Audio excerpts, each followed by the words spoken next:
Hello everyone, प्यारे बच्चों। हम लोग क्या पढ़ रहे हैं? Human I and colourful world. तो इसमें हम लोग एक पार्ट में ह्यूमन आई और उससे रिलेटेड चीज़ें पढ़ते हैं और दूसरे पार्ट में हम लोग नेचुरल फेनोमेना ऑफ लाइट के बारे में पढ़ते हैं। ठीक है, तो नेचुरल फेनोमेना में हमने अपने लास्ट लेक्चर में एक चीज़ सीखा, डिस्पर्शन ऑफ लाइट। तो what was the dispersion of light? इससे हमें सीखने को मिला कि जो वाइट लाइट होता है, ठीक है, उसको जब आप किसी प्रिज्म से होकर के गुजारते हो, है ना, तो वो क्या होता है, अपने 7 कॉन्स्टिट्यूएंट कलर्स में बट जाते हैं। इस घटना को हम लोग क्या कहते हैं? Dispersion of light. ठीक है, तो इससे ये बात साबित हुआ कि वाइट लाइट, है ना, कॉम्बिनेशन ऑफ 7 वेवलेंथ है, 7 कलर्स हैं। ठीक है, जिसमें कौन होते हैं? सातों VIBGYOR, है ना, विब्ग्योर इसको आप कहते हो। इसी को हम लोग क्या कहते हैं? स्पेक्ट्रम ऑफ वाइट लाइट भी कहते हैं। ये विब्ग्योर जो है V से लेकर के R तक, वायलेट से लेकर के रेड तक, ये क्या है बेटा? इंक्रीजिंग ऑर्डर ऑफ वेवलेंथ में हमने इसको अरेंज किया है। ठीक है, इस तरीके से हमने देखा, प्लस ये भी देखा कि उसका रीज़न क्या है, कारण क्या है ना। तो हमने देखा कि अलग अलग जो वेवलेंथ के लाइट होते हैं वो अलग अलग एंगल से डेविएट होते हैं, इसलिए वो स्प्लिट हो जाते हैं। क्यों अलग अलग एंगल से डेविएट हुए, तो उसका भी हमने कारण देखा कि उनका रिफ्रैक्टिव इंडेक्स अलग अलग होता है।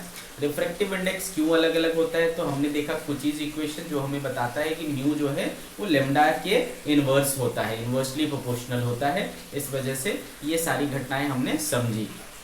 आगे बढ़ेंगे तो हमने देखा कि भाई एक प्रिज्म है, प्रिज्म से लाइट को गुजारा तो वो 7 कलर्स में बट गए। ऐसा किसने बताया था बेटा? तो न्यूटन साहब ने बताया था। जब न्यूटन ने ऐसा बताया कि एक प्रिज्म से लाइट को, वाइट लाइट को गुजारा तो वो 7 कलर्स में जो बट गए, तो कुछ लोगों ने उनसे पूछा, ऐसा भी तो हो सकता है कि ये प्रिज्म की कुछ प्रॉपर्टी हो, प्रिज्म ऐसा कर रहा हो, वाइट लाइट अलग होता हो और ये सातों कलर अलग हों, और प्रिज्म ऐसा कुछ कर रहा है जिससे कि 7 कलर बन जा रहे हैं। ठीक है, ये प्रिज्म की प्रॉपर्टी हो सकती है, लाइट की प्रॉपर्टी नहीं है, ऐसा बोला। तो उन्होंने क्या किया, एक एक्सपेरिमेंट किया और बताया कि ये प्रिज्म की प्रॉपर्टी नहीं है, बल्कि वाइट लाइट सच में 7 कलर्स का कॉम्बिनेशन है। ठीक है, आ रही बात समझ में?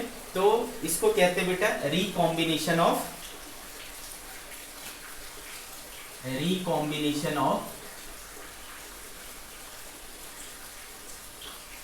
7 कलर्स। ठीक, तो उन्होंने क्या देखा बेटा कि जैसे हमने एक प्रिज्म लिया, ओके, और इसमें जब हमने व्हाइट लाइट डाला तो क्या देखा बेटे कि ये 7 कलर में बट गए। ठीक है, 7 कलर्स में बट गए। ये क्या था? वायलेट था, और ये क्या था? रेड था। आगे कहानी समझ में? तो फिर उन्होंने क्या किया, इसके साथ में एक और प्रिज्म ले लिया। ठीक है, इसके साथ में उन्होंने एक और प्रिज्म ले लिया। जब उन्होंने इन दोनों प्रिज्म का कॉम्बिनेशन लिया, ठीक है, इन दोनों का प्रिज्म का जब कॉम्बिनेशन लिया तो उन्होंने क्या देखा कि फाइनली ये फिर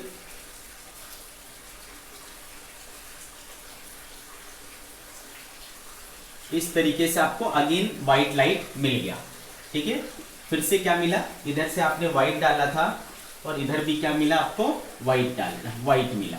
तो इस तरीके से उन्होंने प्रूफ कर दिया कि देखो भाई, व्हाइट डाले थे, है ना, वो 7 में बटा और फिर 7 कंबाइन होकर के फिर से क्या हो गए? व्हाइट हो गए। तो देखो, है ना, 7 के मिलने से व्हाइट बना, यानी व्हाइट में 7 थे, इसलिए 7 में बढ़ गया और फिर सातों को मिलाएंगे तो फिर से क्या बन जाएगा? वो व्हाइट मिल जाएगा। ठीक है, तो इस तरीके से उन्होंने प्रूफ कर दिया कि जो व्हाइट लाइट होता है वो कॉम्बिनेशन ऑफ 7 कलर्स होते हैं, यानी जब भी सातों कलर कहीं पर मौजूद होंगे तो वो हमें कैसे अपीयर होंगे बेटे?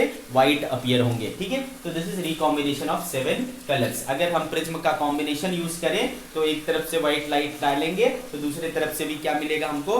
व्हाइट लाइट मिलेगा। आगे कहानी समझ में बच्चे? This is recombination of prism. Okay, अब एक और बहुत इंटरेस्टिंग नेचुरल फिनोमेना के बारे में पढ़ेंगे, जिसको हम लोग कहते हैं बेटा रेनबो फॉर्मेशन। क्या कहते हैं? Rainbow formation. रेनबो, ओके बेटा, तो ये काफी इंटरेस्टिंग होता है, काफी फैसिनेटिंग होता है। जब आपको ये देखने को मिलता है तो, है ना, हमारा जो मन है वो पूरा गदगद हो जाता है।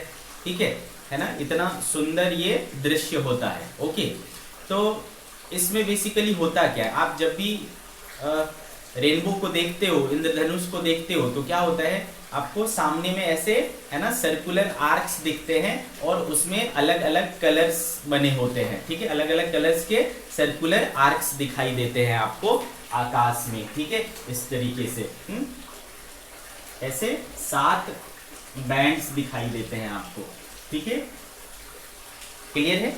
तो आप देखोगे कि सबसे अंदर में क्या होता है बेटा, वॉयलेट होता है, और सबसे बाहर क्या होता है, रेड होता है। तो ऐसे 7 कलर के, है ना, 7 कलर के सर्कुलर आर्क्स दिखाई देता है, जिसको हम लोग रेनबो कहते हैं। अच्छा, आपको हमेशा रेनबो दिखाई नहीं देता है, रेनबो कब किसी खास मौके पर दिखाई देता है, जब एक अद्भुत संयोग होता है, मतलब एक कोइंसिडेंस होता है कि एक साथ, है ना, धूप भी होती है और बारिश भी हो रही होती है, तो एट दैट टाइम आपको रेनबो देखने को मिलता है।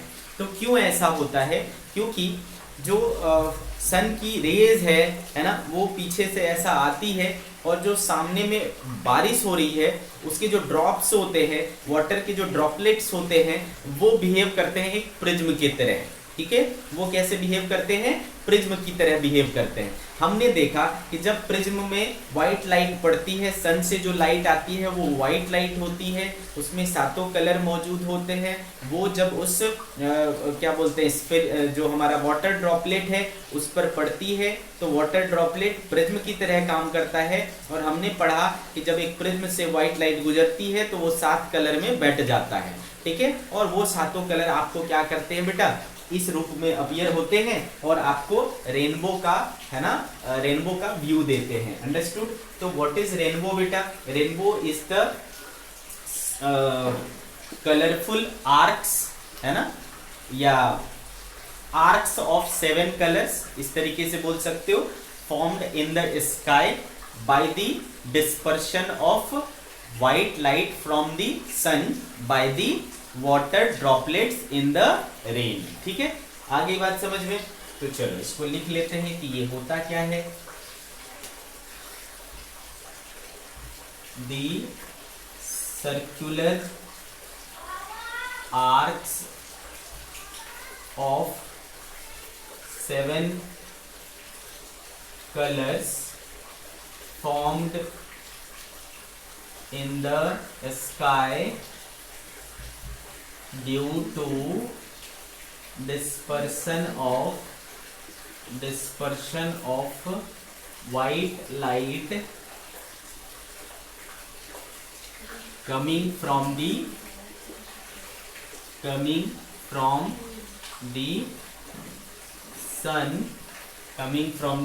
sun by the water droplets of rain, ठीक है, बारिश की बूंदों के द्वारा सन से आती हुई व्हाइट लाइट का डिस्पर्शन होने के कारण आपको स्काई में सर्कुलर आर्क्स के फॉर्म में आपको 7 कलर दिखाई देते हैं, है ना, इसको हम लोग क्या कहते हैं, रेनबो कहते हैं। This is called rainbow, this is called rainbow, ठीक है। अच्छा, एक तो समझ में आ गया कि इसमें जो है डिस्पर्शन होता है, किसका डिस्पर्शन होता है बेटा, डिस्पर्शन किसका होता है, व्हाइट लाइट का, किसके द्वारा, वाटर ड्रॉपलेट के द्वारा। क्यों होता है, क्योंकि वाटर ड्रॉपलेट प्रिज्म की तरह काम करते हैं। इसके अलावा, है ना, इसके अलावा, किसके अलावा, डिस्पर्शन के अलावा और भी कई घटनाएं घटती है। मतलब जो आपका रेनबो का फॉर्मेशन है वो 2-3 घटनाओं का एक साथ, है ना, 2-3 लाइट के फिनोमेना मिल करके रेनबो का फॉर्मेशन करते हैं। तो एक तो आपको दिख गया कि डिस्पर्शन तो पक्का हो रहा है, व्हाइट लाइट 7 कलर्स में बट रहे हैं, डिस्पर्शन तो पक्का हो रहा है। इसके अलावा क्या होता है, इसके अलावा होता है रिफ्रैक्शन, और इसके अलावा होता है total internal reflection. That means कि 3 प्रकार की घटनाएं घटती है, ठीक है। एक होता है बेटा रिफ्रैक्शन, दूसरा होता है आपका total internal reflection and dispersion, तीन घटनाओं का मिलने से होता है आपका रेनबो फॉर्मेशन। ठीक है, तो नोट करके लिखेंगे बेटा, नोट करके लिखेंगे rainbow formation, rainbow formation is the result of three phenomena of light. Three phenomena of light. Rainbow formation is the result of three phenomena of light. क्या क्या बेटा? एक तो होता है रिफ्रैक्शन, दूसरा होता है टोटल इंटरनल रिफ्लेक्शन, सब पढ़ा हुआ है हमने, टोटल इंटरनल रिफ्लेक्शन। ये सब हायर क्लासेस में हम लोग डिटेल में पढ़ेंगे। ठीक है, तो अभी मेन चीजें आपको बताता हूं, refraction, total internal reflection and dispersion, ये तीन घटनाएं घटती है और तीनों के एक साथ होने से आपको रेनबो देखने को मिलता है। इसके अलावा एक और बात जान लो कि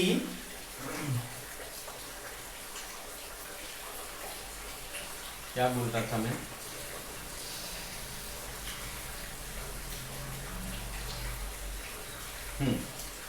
जैसा कि मैंने बोला आपको कि जो रेनबो है वो हमेशा दिखाई नहीं देता है ना, कभी भी बारिश हुई और रेनबो दिखाई दे दिया ऐसा नहीं होता है। रेनबो के लिए कुछ शर्त का पूरा होना जरूरी है। ठीक है, तो condition for rainbow formation, condition for rainbow formation, condition for rainbow formation. तो क्या होता है बेटा, तो पहली शर्त है कि जो ऑब्जर्वर है उसके पीछे में क्या होना चाहिए, सन होना चाहिए। पहला, there should be sun on the back side of the observer, और दूसरा बात है कि उसके जो ऑब्जर्वर है उसके सामने में बारिश होनी चाहिए। It should be raining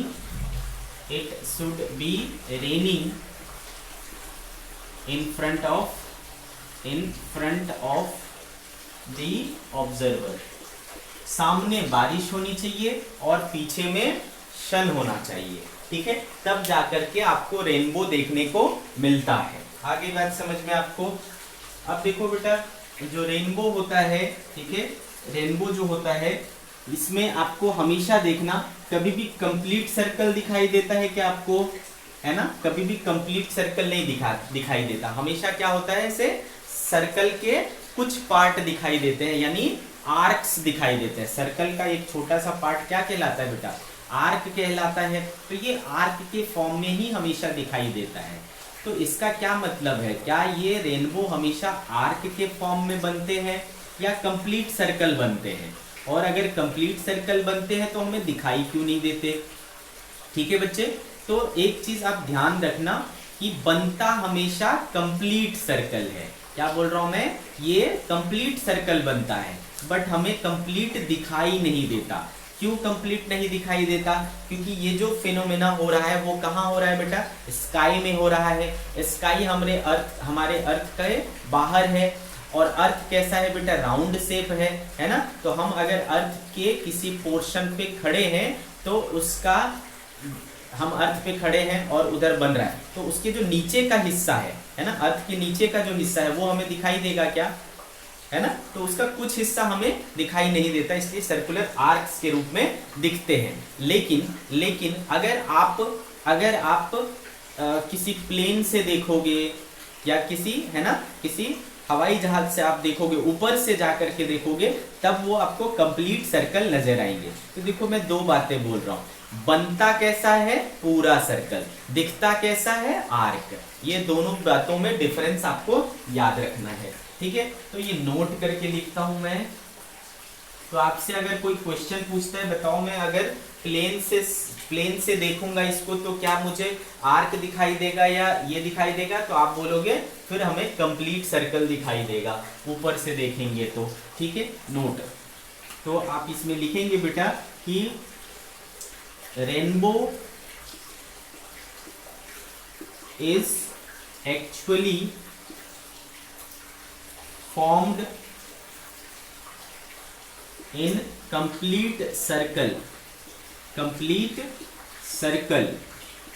but from the earth we are able to see only a part of it, so it appears as circular arc,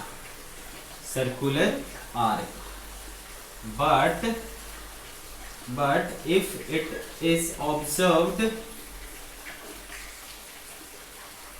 from plane, aeroplane etc.,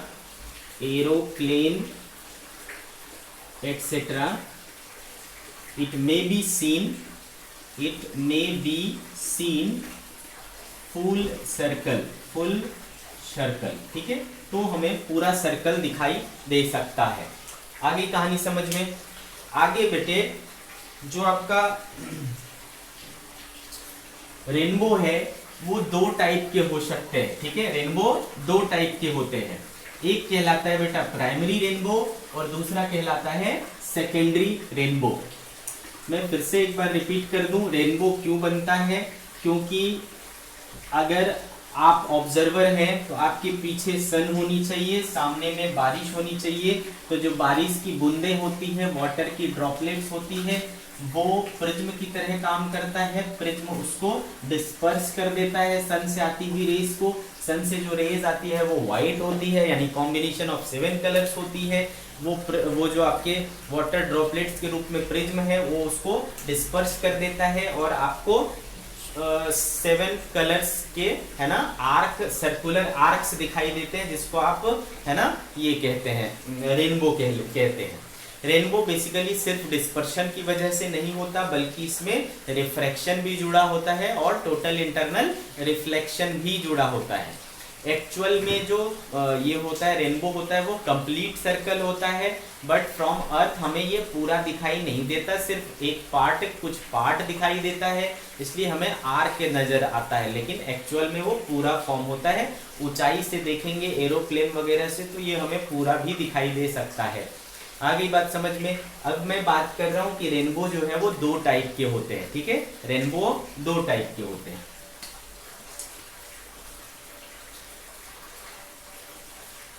कौन कौन से बेटे? एक कहलाता है बेटा प्राइमरी रेनबो और दूसरा कहलाता है सेकेंडरी रेनबो। क्या क्या होती है इनकी प्रॉपर्टीज, ये सब हम साथ में लिख लेंगे। ठीक है, तो पहली चीज बेटा कि प्राइमरी रेनबो में जो आपका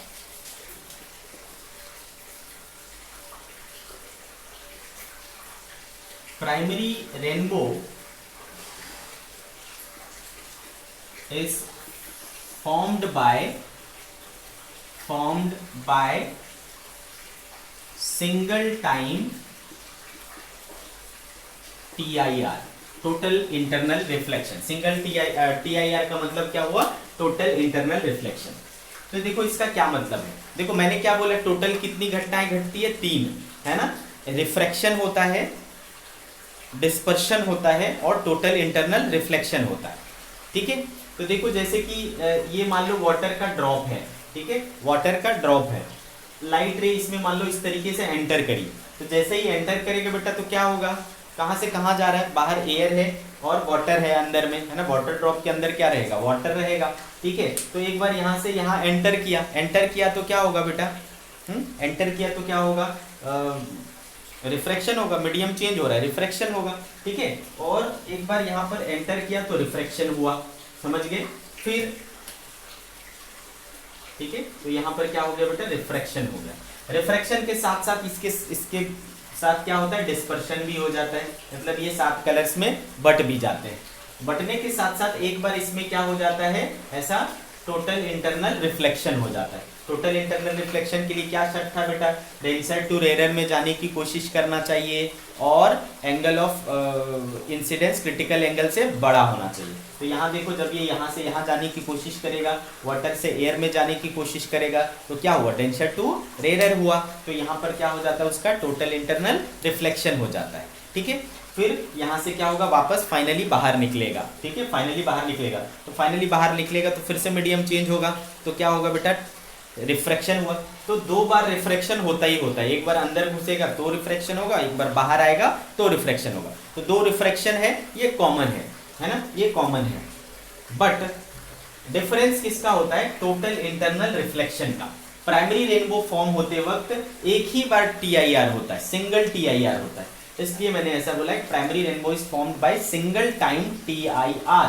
लेकिन सेकेंडरी रेनबो में 2 बार ऐसा होता है, सेकेंडरी में ये 2 बार इसमें टकराता है और फिर फाइनली निकलता है।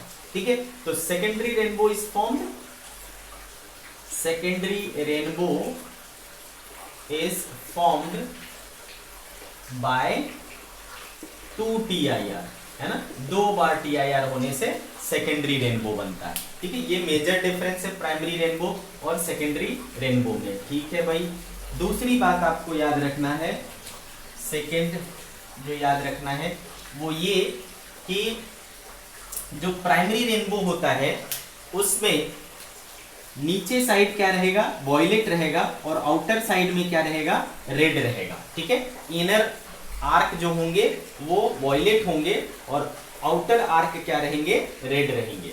ठीक है, inner arc is, innermost बोल लेता हूं, innermost arc is violet and outermost arc is red. इसमें उल्टा होता है। ठीक है, सेकेंडरी रेनबो में आपका उल्टा होगा, नीचे साइड में रेड होगा और बाहर साइड में वॉयलेट होगा। ठीक है, सेकेंड, ये 1 था, ये सेकेंड है। यहां पर innermost arc is red हो जाएगा and outermost arc is violet. ठीक है, इसमें उल्टा हो गया। तीसरा, जो प्राइमरी रेनबो होता है उसका जो विड्थ होगा, उसकी जो मोटाई होगी वो कम रहेगी। ठीक है, width of primary rainbow is less. कितना होता है, 2 डिग्री होता है, याद रखना है। ठीक है, कितना होता है, 2 डिग्री होता है, बट इसमें विड्थ थोड़ी ज्यादा होगी। ठीक है, विड्थ इज मोर। कितना होता है बेटा, इसमें 3 डिग्री होता है। ठीक है, यहां पर जो विड्थ होती है वो थोड़ी ज्यादा होती है।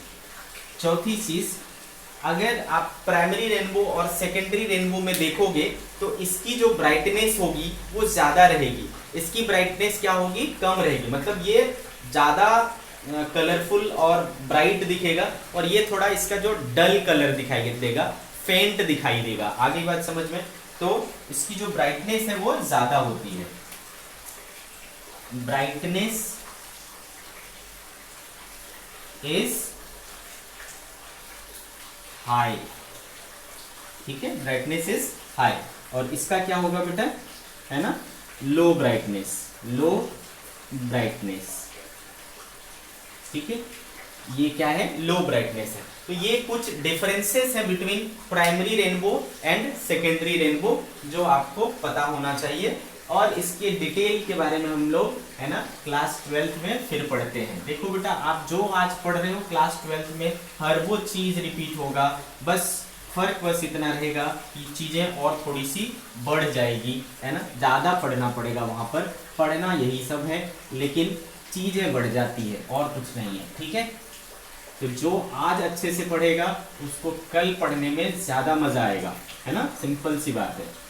चलो, तो ये रही कहानी किसके, रेनबो फॉर्मेशन की, ठीक है। ये हमें रेनबो समझ में आ गया कि रेनबो कैसे फॉर्म होता है। ओके, अब हम लोग आगे बढ़ेंगे बेटा नेक्स्ट नेचुरल फिनोमेना के बारे में लाइट का, और वो है स्कैटरिंग ऑफ लाइट, ठीक है। क्या कहते हैं बेटा, scattering of light, scattering of light. चलो समझते हैं कि स्कैटरिंग ऑफ लाइट क्या होता है। हमको ये पता है कि लाइट जो है ना, लाइट क्या है, वेव है। कभी हम इसको वेव नेचर मानते हैं, कभी पार्टिकल नेचर मानते हैं, वो चलो खैर अलग बात है, ड्यूअल नेचर मान के चला जाता है। तो लाइट की जो रे है ना, जब वो किसी ऑब्स्टिकल से टकराती है तो जनरली क्या होता है बेटा, अगर ट्रांसपेरेंट रहा तो क्या हो जाएगा, रिफ्रैक्शन हो जाएगा। ओपेक है, ठीक है, तो उसका क्या हो जाएगा, रिफ्लेक्शन हो जाएगा। आ रही कहानी समझ में।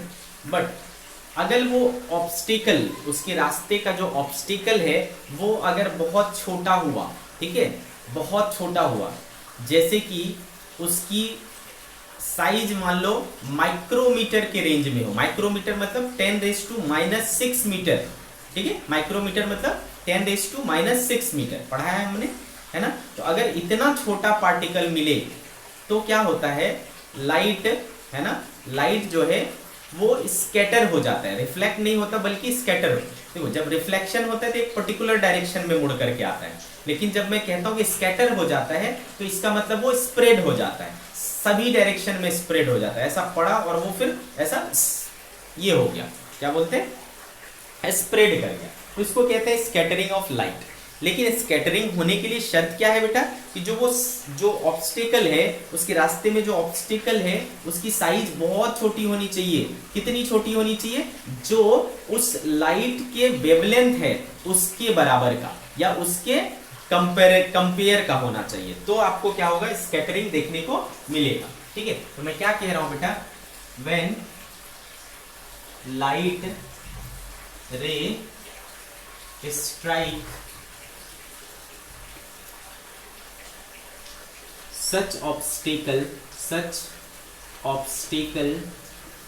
whose size is, ठीक है, when light ray strikes such obstacle whose size is comparable to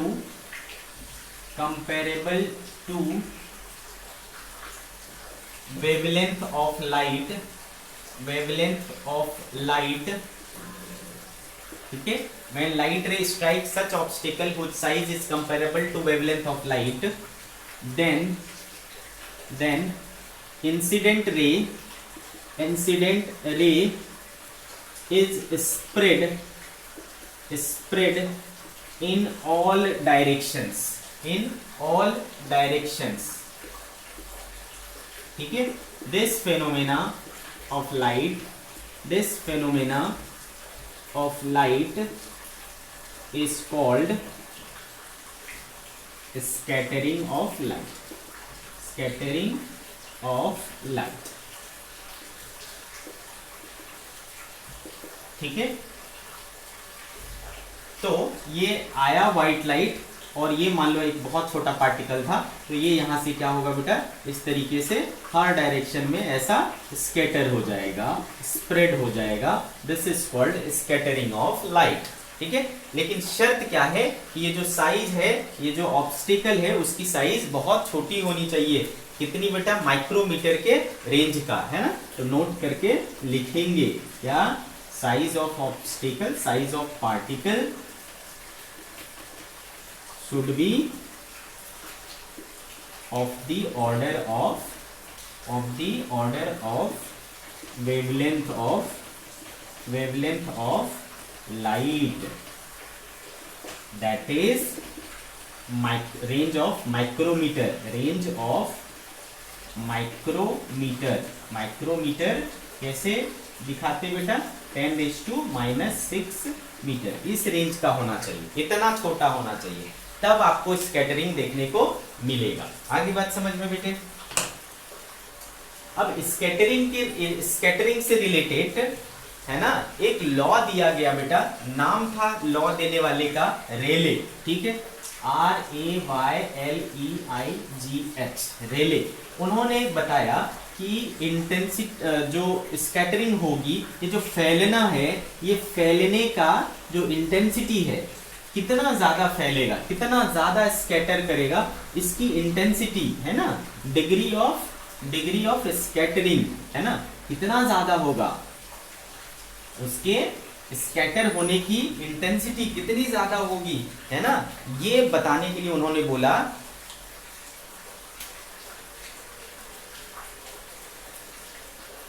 रेलेस law of scattering. ठीक है, क्या कहा उन्होंने बेटा कि जो इंटेंसिटी ऑफ स्कैटरिंग है, intensity of scattering is inversely proportional to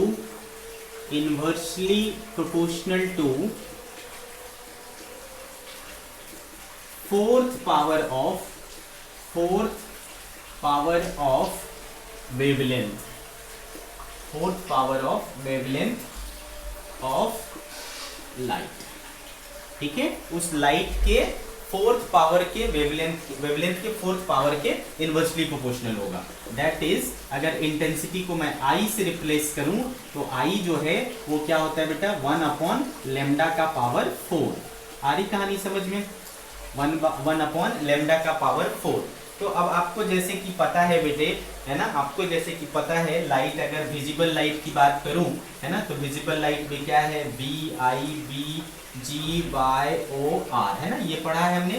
V for violet, indigo, blue, green, yellow, orange and red. ठीक है, ये 7 हमारे कलर हो गए। ठीक है बेटे, violet, indigo, blue, green, yellow, orange और रेड। तो इसमें हमने देखा था बेटा कि इसका क्या होता है, 4000 एंगस्ट्रॉम के अप्रॉक्स होता है, और इसका क्या होता है, 8000 एंगस्ट्रॉम के अप्रॉक्स होता है। तो आप देख रहे हो कि ये नीचे से ऊपर वेवलेंथ जा रहा है, इंक्रीजिंग ऑर्डर ऑफ वेवलेंथ है। तो इस हिसाब से आप देख पा रहे हो बेटा, चूंकि इनके बीच में इनवर्स रिलेशन है, तो जिसका लैम्डा कम होगा उसका इंटेंसिटी ऑफ स्कैटरिंग सबसे ज्यादा होगा, है ना। तो बताओ मोस्ट स्कैटर्ड कलर कौन होगा बेटा, मोस्ट स्कैटर्ड कलर कौन होगा, तो मोस्ट स्कैटर्ड वो होगा, है ना, जिसका वेवलेंथ सबसे कम होगा, है ना बेटा। मोस्ट स्कैटर्ड कलर कौन सा हो गया बेटा, वॉयलेट। ठीक है, सिमिलरली लिस्ट स्कैटर्ड कौन सा होगा बेटे, लिस्ट स्कैटर्ड, सबसे कम जिसका स्कैटरिंग होगा, तो भाई वो होगा जो जिसका वेवलेंथ सबसे ज्यादा है। ठीक है, तो सबसे ज्यादा वेवलेंथ किसका दिख रहा है, तो वो है आपका रेड। ठीक है, तो रेड की स्कैटरिंग सबसे कम होगी। तो इससे डायरेक्ट क्वेश्चन पूछे जाते हैं आपको, कौन है जिसका सबसे ज्यादा स्कैटरिंग होता है, कौन है जिसका सबसे कम स्कैटरिंग होता है, तो यहाँ से आपको दिख रहा है। अब देखो, ये जो स्कैटरिंग ऑफ लाइट है, इसके बेसिस पर हमें बहुत सारे, है ना, नेचुरल फिनोमेना दिखाई देते हैं, जैसे कि, है ना, और छोटे छोटे बहुत सारे आपसे क्वेश्चंस पूछे जाते हैं। फॉर एग्जाम्पल आपसे पूछा जाता है कि जो हमारा स्काई है ना, वो ब्लू क्यों दिखाई देता है। ठीक है, why the sky is blue. ठीक है, तो बेटा स्काई के ब्लू होने का कारण ये है कि सन से जो रेज आती है वो कैसी रेज आती है, व्हाइट रेज आती है, व्हाइट लाइट आती है। ठीक है, और जब वो व्हाइट लाइट हमारे एटमॉस्फेयर में एंटर करता है, तो हमारे एटमॉस्फेयर में क्या है बेटा, एटमॉस्फेयर होता क्या है बेसिकली, है ना, तो ये जो है आप बोल सकते हो कि एक कवरिंग है हमारे अर्थ को सराउंड करता हुआ, जिसमें कई सारे गैसों के मिक्सचर हैं, है ना बेटे, गैसों के मिक्सचर हैं। तो उस गैस के मॉलिक्यूल्स, है ना, उसमें डस्ट पार्टिकल्स भी होते हैं, स्मोक पार्टिकल्स भी होते हैं। ठीक है, इस तरीके की चीजें होती है, जिसकी साइज बहुत छोटी होती है। ठीक है, जिसकी साइज क्या होती है, बहुत छोटी होती है। तो जब वो रेज आती है, हमारे जो एटमॉस्फेयर के छोटे छोटे पार्टिकल्स होते हैं, उनके ऊपर ये पड़ती है तो उनका क्या हो जाता है, स्कैटरिंग हो जाता है। अब जब स्कैटरिंग होता है तो सबसे ज्यादा जो स्कैटरिंग होता है वो ब्लू कलर का है। तो आप बोलोगे सर अभी तो आपने बोला था सबसे ज्यादा वॉयलेट का होता है, तो हमें वॉयलेट दिखाई देना चाहिए। तो एक्चुअली ब्लू के नीचे वॉयलेट और इंडिगो है आपके पास, है ना बेटे, VIBGYOR, ठीक है। ये वेवलेंथ का इंक्रीजिंग ऑर्डर है, तो सबसे ज्यादा स्कैटर्ड कौन होगा, वॉयलेट, ठीक है। लेकिन वॉयलेट के लिए ना हमारा आई उतना सेंसिटिव नहीं है। उसके बाद कौन होगा, इंडिगो, इंडिगो के लिए भी हमारा जो आई है उतना सेंसिटिव नहीं है। उसके बाद सबसे ज्यादा स्कैटर्ड कौन होगा, ब्लू, ठीक है। ब्लू के लिए हमारा आई सेंसिटिव होता है, तो हमें स्काई कैसा दिखाई देता है, ब्लू दिखाई देता है। बट आपको इतना डिस्कस नहीं करना है, आप सिंपली बोलना, प्लेन वे में बोलना कि ब्लू कलर का जो स्कैटरिंग है वो सबसे ज्यादा होता है बाय द एटमॉस्फेयर, इसलिए, है ना, ब्लू कलर का जो स्कैटरिंग होता है वो सबसे ज्यादा होता है बाय द एटमॉस्फेयर, इसलिए ये हमें कैसा दिखता है, ब्लू दिखाई देता है, ठीक है। तो आपसे क्वेश्चन पूछा जाएगा, why the sky appears blue, sky appears blue, ठीक है, why the sky appears blue. तो क्या बोलेंगे बेटे, क्या बोलेंगे,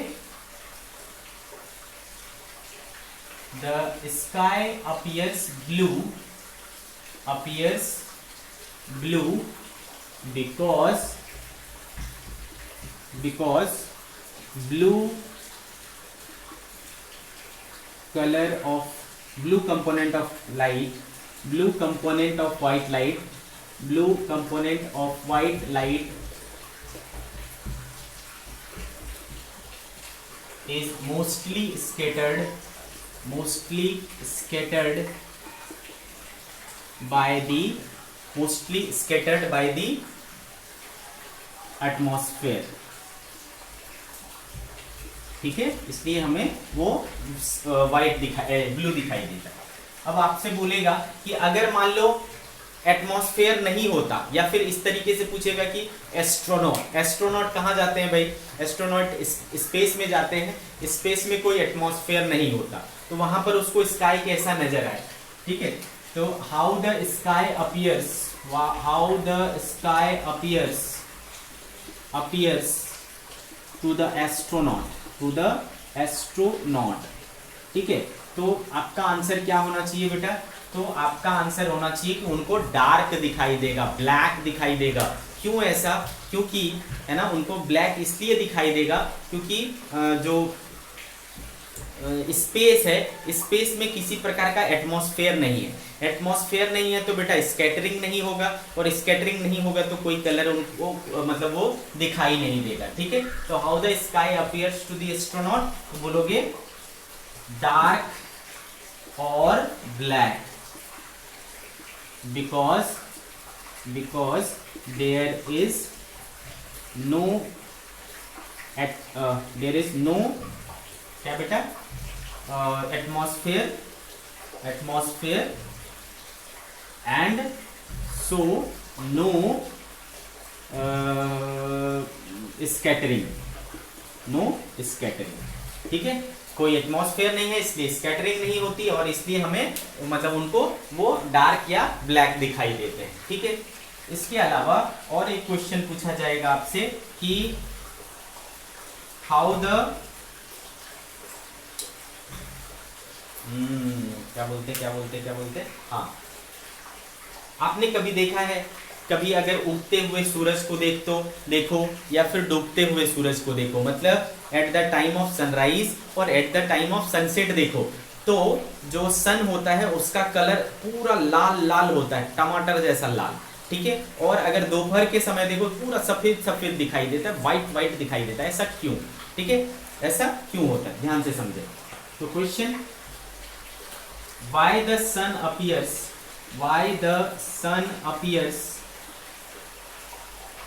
reddish, ठीक है, why the sun appears reddish at the time of sunrise और सनसेट, सनराइज और सनसेट के समय में वो रेडिश क्यों दिखाई देते हैं, ठीक है बेटा, सनराइज और सनसेट के समय पर वो रेडिश क्यों दिखाई देते हैं। ठीक है, तो इसका कारण है बेटा कि देखो हमको पता है कि वॉयलेट कलर जो है वो सबसे ज्यादा स्कैटरिंग होती है उनकी, और रेड कलर की सबसे कम स्कैटरिंग होती है, ये बात हमको पता है। ठीक है, और क्या होता है, जो कलर ज्यादा स्कैटर हो जाएगा ना, जो चीज ज्यादा फैल जाएगा है ना, वो चीज ज्यादा दूर तक नहीं जा पाएगा, है कि नहीं, बात समझ में आ रही है क्या बोल रहा हूं। जो चीज ज्यादा फैल जाएगा, ज्यादा स्कैटर्ड हो जाएगा, वो दूरी ज्यादा नहीं जा पाएगा। इसको इससे समझो, जैसे कि एक बल्ब है, हम जो घरों में 100 वाट का बल्ब यूज किया करते थे, है ना, वो वाला बल्ब अगर है उसको आप जला दो तो वो क्या करेगा बेटा, ज्यादा से ज्यादा थोड़े दूर तक कवर कर पाएगा लाइट को, है ना, 2 मीटर 5 मीटर 10 मीटर तक कवर कर सकता है उसका लाइट, लेकिन बहुत दूर तक नहीं जाएगा। क्यों? क्योंकि उसकी लाइट ना चारों तरफ क्या है, फैली हुई है। लेकिन वही अगर आप देखो ये वो वाले लेजर लाइट होते हैं, लेजर लाइट उसमें क्या होती है भाई, छोटी सी सेल लगी होती है, छोटी सी सेल, बहुत कम पावर होता है, फिर भी उसकी रोशनी देखो क्या होती है, बहुत दूर तक जाती है, बहुत किलोमीटर तक चली जाती है। ऐसा क्यों? बल्ब ज्यादा पावर का था, फिर भी उसकी रोशनी ज्यादा दूर तक नहीं गई, लेजर लाइट की रोशनी बहुत दूर तक चली गई। ऐसा क्यों हुआ? क्योंकि बल्ब जो है उसकी रोशनी चारों तरफ फैल गई, है ना, उसका पावर चारों तरफ बढ़ गया। लेकिन जो लेजर लाइट है वो ऐसा कॉन्सेंट्रेटेड है एक डायरेक्शन में, एक पर्टिकुलर डायरेक्शन में, तो वो क्या होगा, उसकी रोशनी ज्यादा दूर तक ट्रेवल कर पाएगी। तो सिमिलर केस इसके साथ होता है, जिसकी स्कैटरिंग बहुत ज़्यादा हो जाएगा, जो बहुत ज़्यादा फैल जाएगा, वो ज़्यादा दूर तक नहीं जा पाएगा, वो रास्ते में ही खत्म हो जाएगा, डाई आउट हो जाएगा। लेकिन जिसकी स्कैटरिंग कम हुई है, जो स्कैटर्ड नहीं हुआ है ज़्यादा, तो वो उसकी एनर्जी क्या होगी बेटा, ज़्यादा दूर तक ट्रैवल कर पाएगा। ठीक है, ये बात आपको समझ में आ गया। ओके, नाउ सी क्या होता है जब सनराइज या सनसेट होता है, तो ये मान लो हमारा अर्थ है बेटा, अर्थ, ठीक है, तो सनराइज और सनसेट के समय, ठीक है, सनराइज और सनसेट के समय हमारा अर्थ से इसकी जो दूरी होती है वो मैक्सिमम होता है, मैक्सिमम। ठीक है, क्या बोल रहा हूं मैं, पूरे दिन के समय, है ना, अर्थ से सन की दूरी सबसे ज्यादा कब होती है, सुबह में और शाम में, सनराइज पर और सनसेट पर। एक बात समझ में आ गई। फिर मैंने क्या बोला कि जो रेड कलर है वो सबसे कम स्कैटर्ड होता है, तो रेड कलर चूंकि सबसे कम स्कैटरिंग होती है, तो वो क्या कर पाता है बेटा, ज्यादा डिस्टेंस ट्रेवल कर पाता है, और सिर्फ वही जो है हम तक पहुंच पाता है। बाकी के जो कलर्स है ना, उनकी स्कैटरिंग क्या हुई है, रेड से ज्यादा हुई है, तो वो क्या होते हैं, रास्ते में ही डाई आउट हो जाते हैं। तो हमारे तक चूंकि रेड ही पहुंचा, तो हमको दिखेगा कैसा, रेड ही दिखेगा। सिमिलरली सनसेट के समय होता है। ठीक है, तो आपका जो आंसर है वो ये होना चाहिए, क्योंकि रेड जो है लिस्ट स्कैटर्ड कलर होता है, वो हम तक पहुंच पाता है, बाकी कलर जो है वो रास्ते में ही फेड हो जाते हैं, डाई आउट हो जाते हैं, इसलिए हमें ये कैसे दिखाई देते हैं, रेड दिखाई देते हैं, रेडिश दिखाई देते हैं। तो आपको बोलना है बेटा, at the time of sunrise and sunset, at the time of sunrise और sunset, at the time of sunrise और sunset, earth is at maximum distance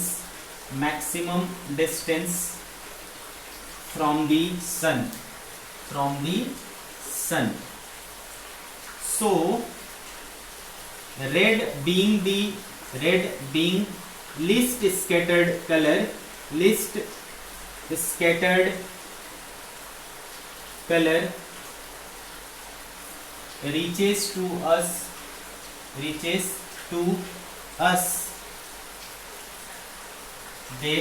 so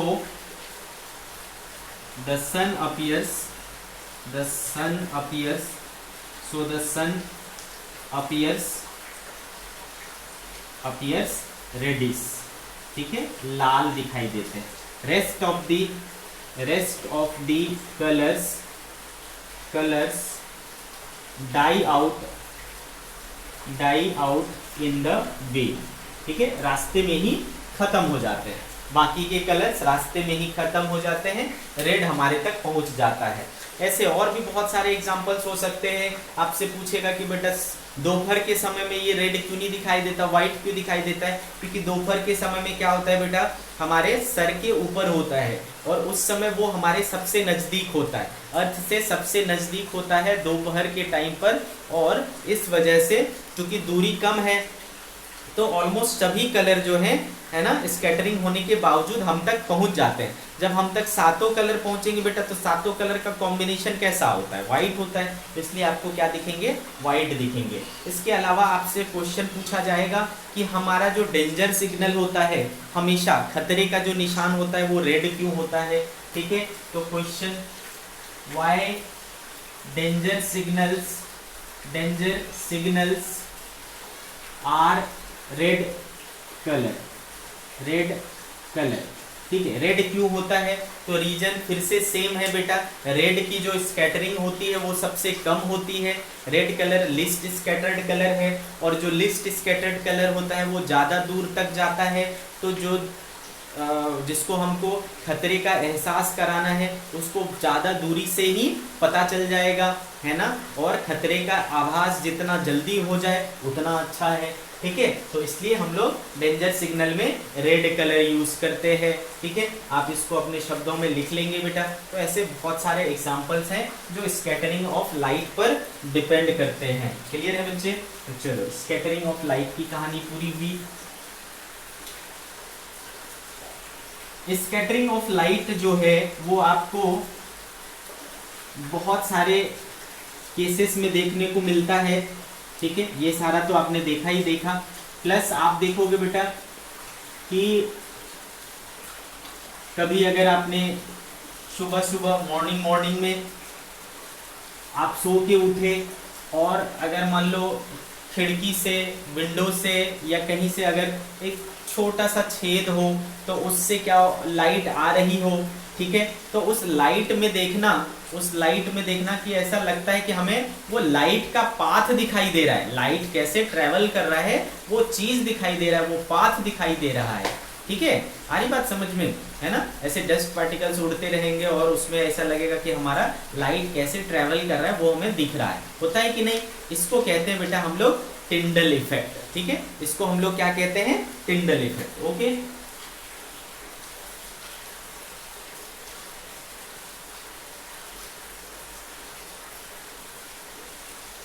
इसको क्या कहते हैं बेटा हम लोग? Tyndall effect. तो मैं फिर से बोल रहा हूँ बेटा, क्या होता है टिंडल इफेक्ट? जिसमें कि आपका जो लाइट है ना, लाइट जो है वो आपको अपना पाथ बनाता हुआ दिखेगा। ठीक है, क्लियर है? बात समझ में आ रहा है? वो आपको ऐसा लगेगा उसका पाथ दिखाई दे रहा है, लाइट के ट्रेवलिंग का पाथ दिखाई दे रहा है। तो ये बेसिकली हो किसके वजह से रहा है? स्कैटरिंग के वजह से ही हो रहा है। किसके वजह से हो रहा है? स्कैटरिंग की वजह से। क्लियर है? तो इसको हम लोग कहते हैं the scattering of light due to particles in its path is called Tyndall effect। ठीक है, आप इसको महसूस किए होंगे कितने भी बार, है ना? जंगल वगैरह में, जो घने जंगल होते हैं उसमें अगर मान लो छोटा सा रास्ता मिलता है तो मस्त जो है सन की रेज है वो अपना रास्ता बनाता हुआ आपको दिखाई देगा। तो ये सब क्या कहलाते हैं बेटा? टिंडल इफेक्ट कहलाते हैं। ठीक है, आगे बात समझ में? ये हो गई कहानी टिंडल इफेक्ट की।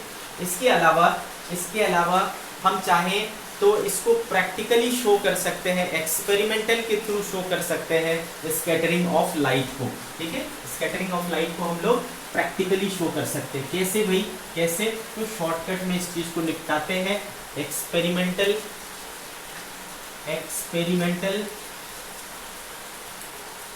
Proof of scattering of light. ठीक है, experimental proof of scattering of light. हम क्या करते हैं बेटा, एक टैंक ले लेते हैं। ठीक है, ये क्या ले लिया हमने? टैंक ले लिया। कैसा टैंक? ग्लास टैंक ले लिया जो कि ट्रांसपेरेंट है पूरी तरीके से। ओके, और इधर हमने क्या किया बेटा, इसमें क्या भर दिया, वाटर भर दिया, इसमें क्या भर दिया, वाटर भर दिया, है ना, क्लीन वाटर डाला, ठीक है, क्लीन वाटर डाला। और इधर हमने एक सोर्स लगा दी, सोर्स ऑफ वाइट लाइट लगा दी, ओके।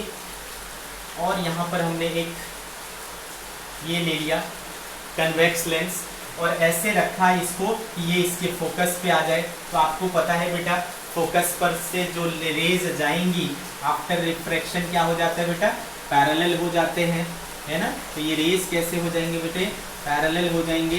तो इस तरीके से बहुत सारे रेज ऐसा चल करके इससे पार होगा, है ना बेटा। जब ये रेज इधर से पास होंगे तो इधर हम लोग क्या करते हैं, एक यहाँ पर एक सर्कुलर ऐसा कार्डबोर्ड लगा देते हैं, जिसमें बीच में एक होल है, बाकी जगह ढका हुआ है, ठीक है। तो बीच में ऐसा होल रहेगा, बाकी ढका रहेगा। तो बेटे ये जो बाकी के रेज हैं उसको क्या कर लेगा, ये ब्लॉक कर लेगा और बीच वाले को पास होने देगा, ठीक है। क्या बोल रहा हूँ मैं, ये क्या है, कार्डबोर्ड है, कार्डबोर्ड विथ सर्कुलर ओपनिंग, ठीक है। आगे बात समझ में, कार्डबोर्ड विथ सर्कुलर ओपनिंग है। और यहाँ हम क्या कर लेते हैं, कि स्क्रीन लगा देते हैं, यहाँ क्या लगा देते हैं, स्क्रीन लगा देते हैं, ठीक है, स्क्रीन लगा देते हैं। तो यहाँ पर आपको कुछ दिखेगा, है ना, यहाँ पर कुछ दिखेगा। तो इसमें हम दो केसेस लेते हैं, ठीक है बेटे, इसमें हम लोग दो केसेस लेते हैं,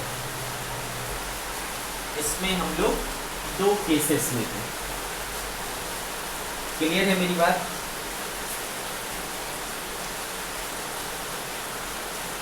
आप चाहो तो इधर क्या कर सकते हो, यहाँ पर भी एक ये लगा सकते हो लेंस। तो बेटा चूंकि पैरेलल रेज आ रही है, ठीक है, पैरेलल रेज आ रही है, तो आपको पता है पैरेलल रेज आफ्टर रिफ्लेक्शन क्या हो जाते हैं बेटा, है ना, इस तरीके से यहाँ पर एक मिलेंगे, ठीक है, ऐसा।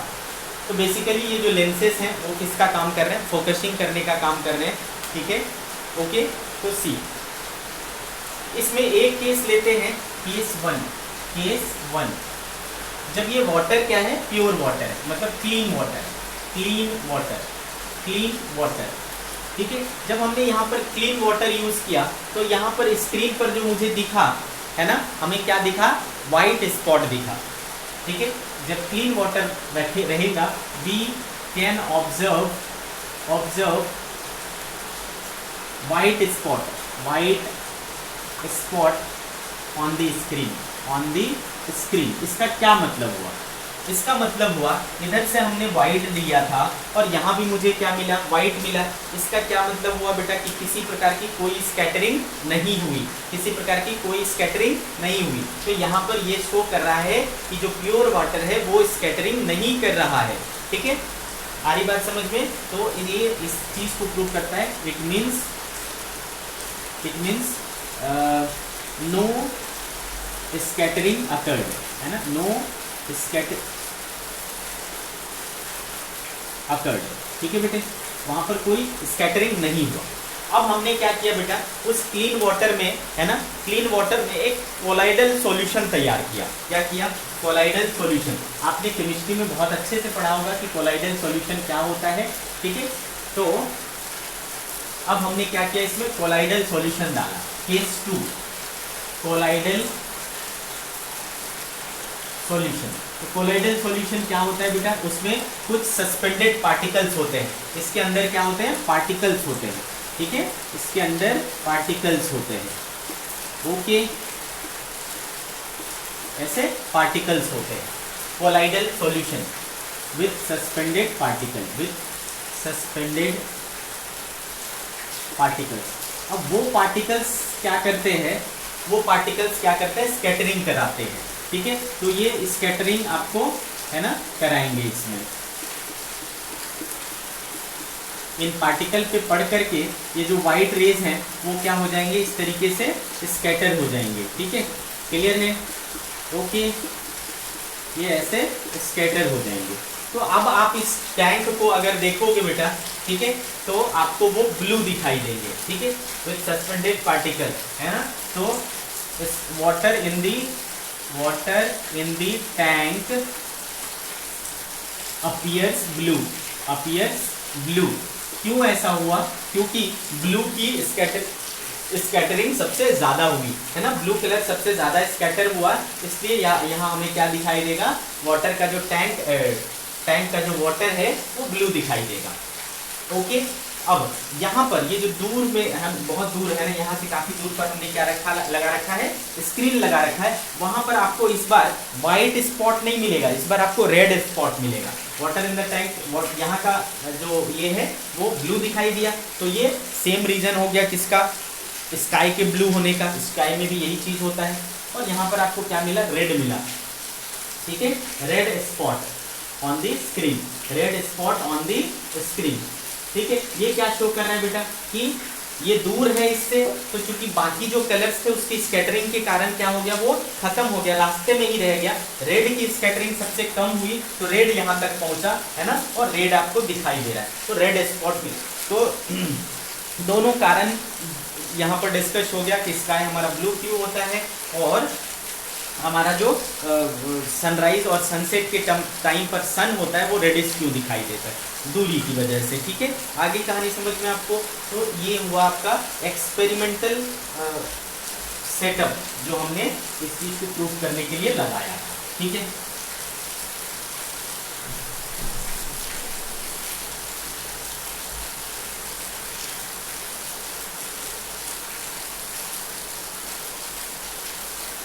तो चलो बेटा, इसी के साथ आपका जो ये चैप्टर है लाइट चैप्टर वो फिनिश होता है। ओके, ह्यूमन आई एंड ये कलरफुल वर्ल्ड जो है ये कंप्लीट होता है, और आई थिंक आपका सिलेबस भी यहीं पर कंप्लीट होता है, ठीक है बच्चों। कोई डाउट हो तो ज़रूर भेजना, ज़रूर पूछना, बिल्कुल भी हेजिटेट नहीं होना है। ओके, तो चलो यहीं पर समाप्त करते हैं हम लोग। Bye bye.